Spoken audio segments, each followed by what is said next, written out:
Nagigising ka ba ng ilang beses sa gabi dahil sa madalas na pag-ihi? Ang nocturia o madalas na pag-ihi sa gabi ay maaaring isa sa mga sintomas ng diabetes at nakakasira ng iyong tulog at enerhiya. Sa video na ito, tuklasin natin ang 8 epektibong paraan para bawasan ang pagdalaw sa banyo sa gabi.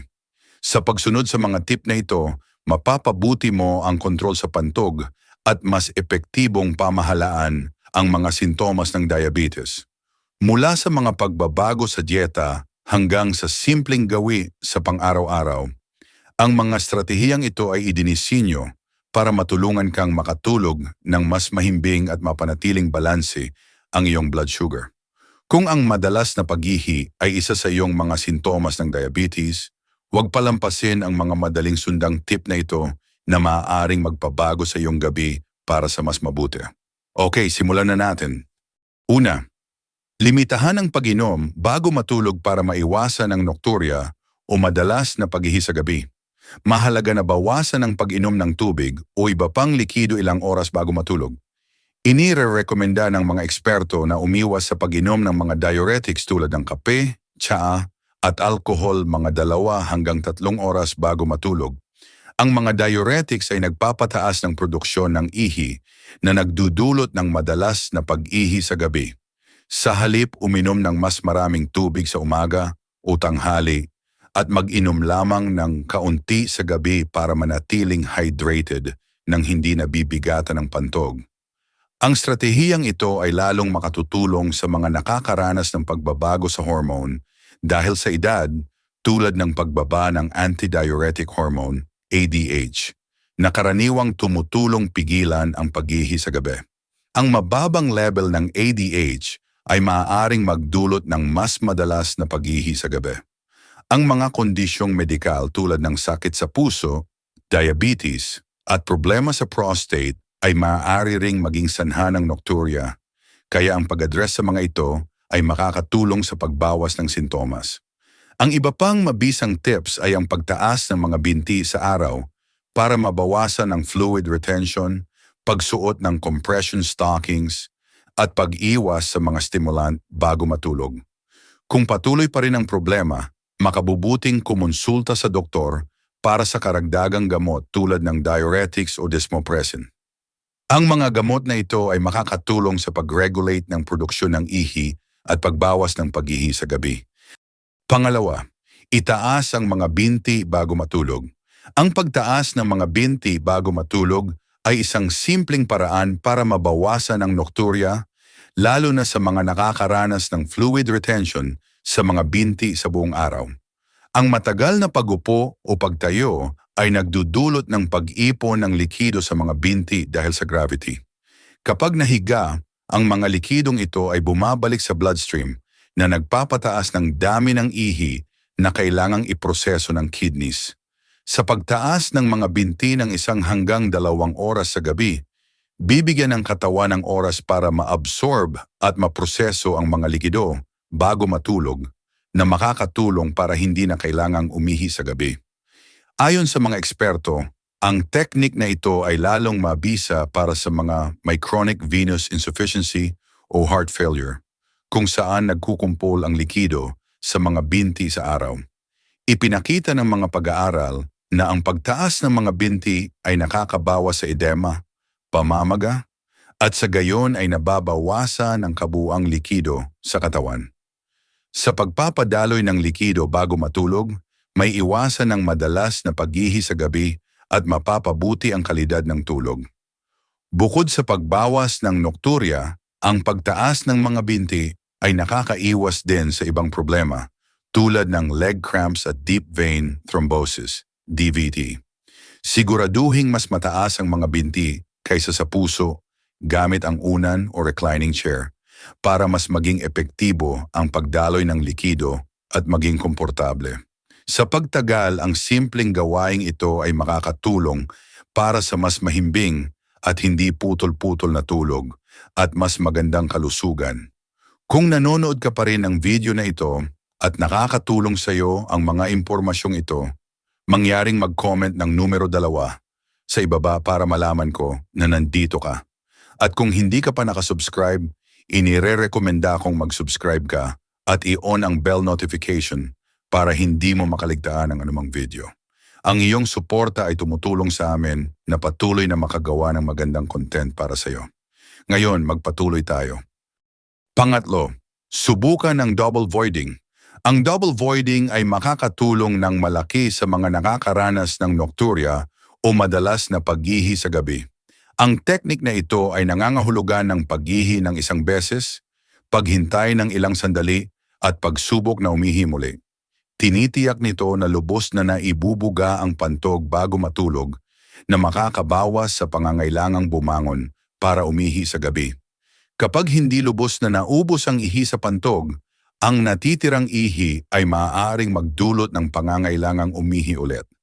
Sa pamamagitan ng double voiding, nababawasan ang problemang ito at mas mapapahinga ang tulog. Ipinakikita ng mga pag-aaral na ang paraang ito ay nakakatulong sa pagkontrol ng pantog, lalo na sa mga matatanda na may mahinang pantog dahil sa edad o kondisyon tulad ng benign prostatic hyperplasia, BPH, o urinary tract infections, UTIs. Ang pagsasama ng double voiding sa gawain bago matulog ay makakatulong para sa mas mahimbing na tulog at mas magandang pangkalahatang kalusugan. Ang simpleng paraan na ito ay nararapat subukan ng sino mang nakakaranas ng sintomas ng nocturia. Pang-apat, i-adjust ang iyong diet. Malaki ang papel ng diet sa pag-manage ng nocturia, ang madalas na paghihi sa gabi.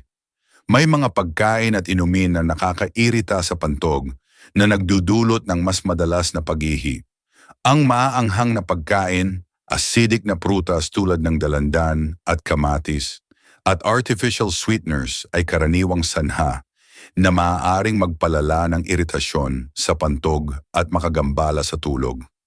Para mabawasan ang pagbisita sa banyo sa gabi, subukang magtala ng iyong mga kinakain upang matukoy ang mga posibleng triggers.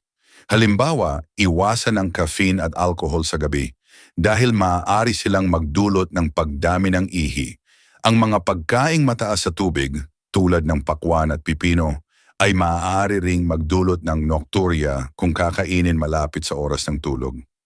Ayon sa pananaliksik, ang anti-inflammatory diet ay makakatulong sa kalusugan ng pantog.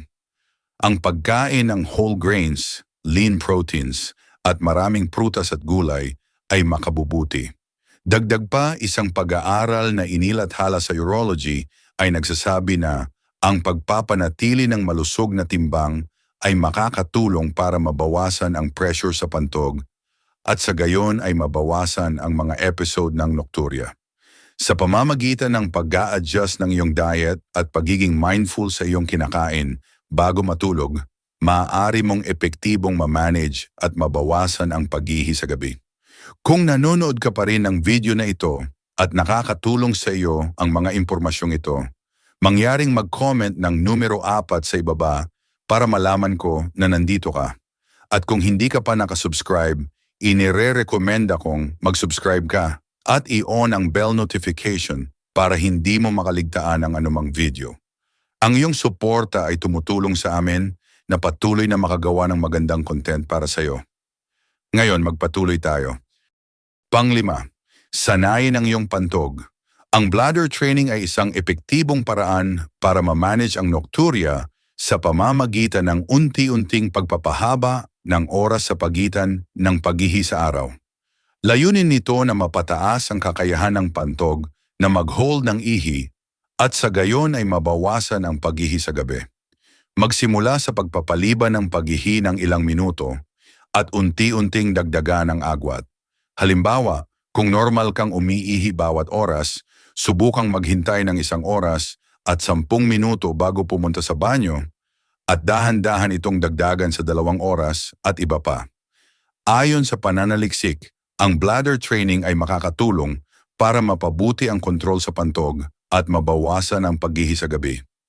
Isang pag-aaral sa The Journal of Urology ang nagsabi na ang mga pasyenteng sumailalim sa bladder training ay nakaranas ng mas kaunting episodes ng nocturia kumpara sa mga hindi gumamit ng teknik na ito. Bukod sa pagbawas ng abala sa gabi, Nakakatulong din ito para mapabuti ang overall function ng pantog.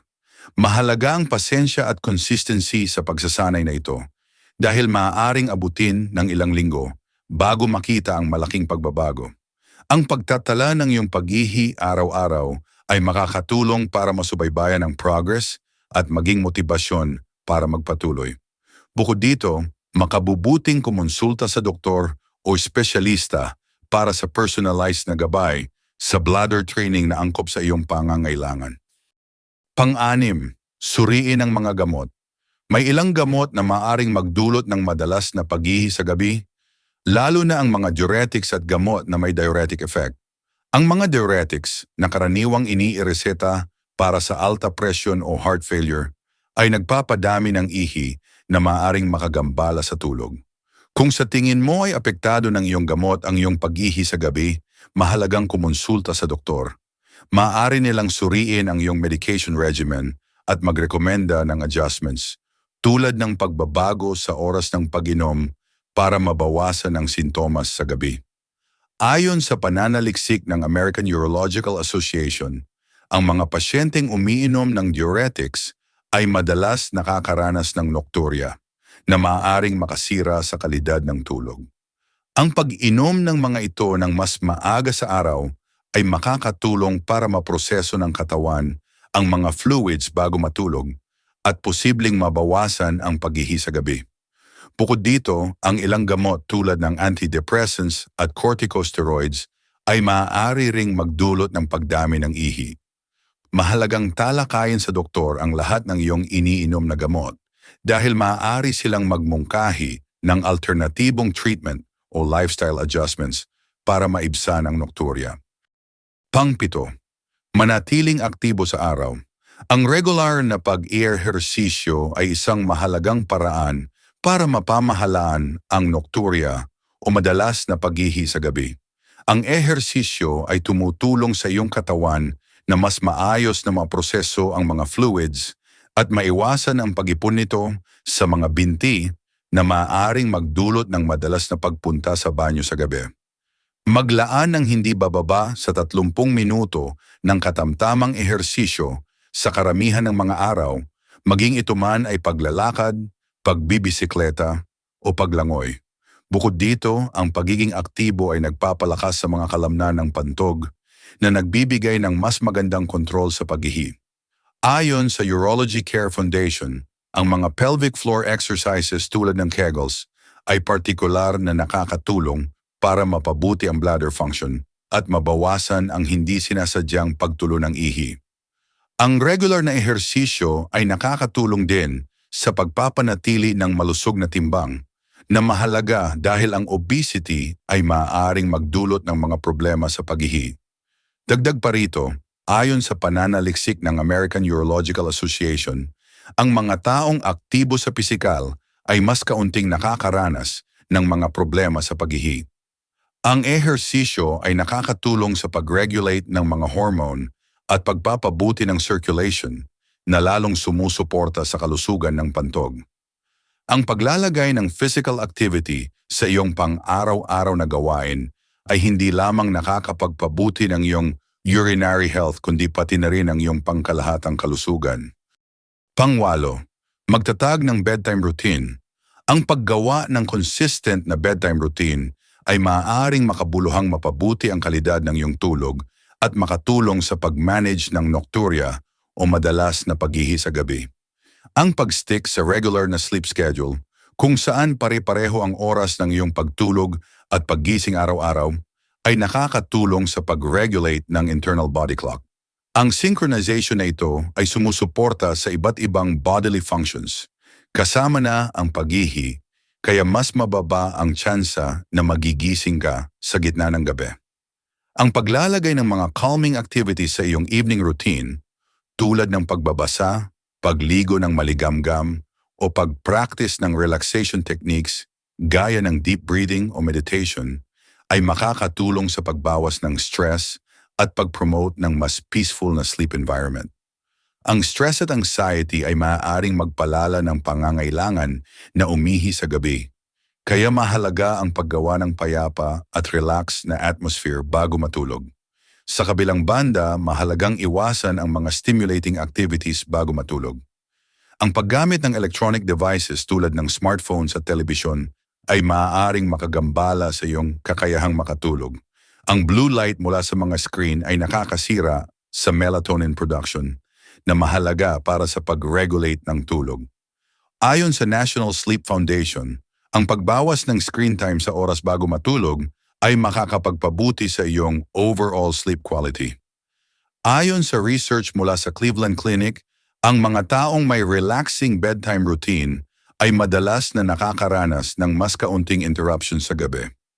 Ang consistent na paggamit ng mga tips na ito ay makakatulong ng malaki sa pag-enhance ng iyong sleep quality at pagbawas ng frequency ng pagbisita sa banyo sa gabi.